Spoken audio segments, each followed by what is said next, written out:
before we get into the interview, I have to send a public apology. The other day I told a story about the ghost, okay? It wasn't Jace. It was Shelby Miller.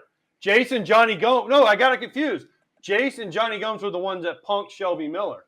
So I had Jace in the story, but I said Jace was the one that left the room, but it was Jace and Jonny Gomes that punked Shelby Miller. So I'll let Jace tell the Pfister Hotel. At the Pfister Hotel. Just for everyone that's just joining the party here and wasn't listening to the show the other day. Yeah, this was like a quarter of the interview planned in my brain was, I got to get the story from Jace. AJ was like, I don't even think he knows about it still to this day that we tried to spook him at the Pfister. I wasn't involved. I just heard that's why. The team did. Yeah. Right.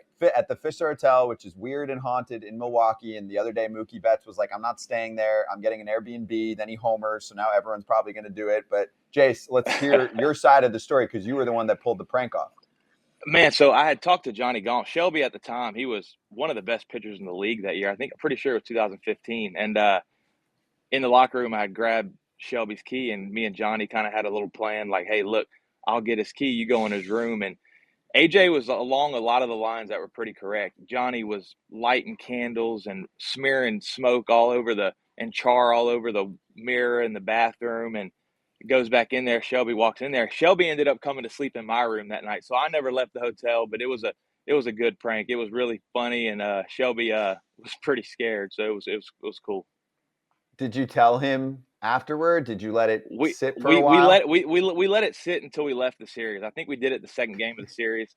So we let it sit for the whole series. And then when he left, he was pretty upset, but he had a good laugh at it. Did he retaliate? He never did retaliate. That wasn't how he was going to do it. Because if he would have retaliated, the retaliation of his retaliation would have been worse for sure. Yeah. With Jonny Gomes? Yeah. Do you know Jonny Gomes? Yeah. Jonny Gomes would have blew up his house or something. He's not losing that battle ever. No, Johnny's a last laugh guy. Oh, for sure.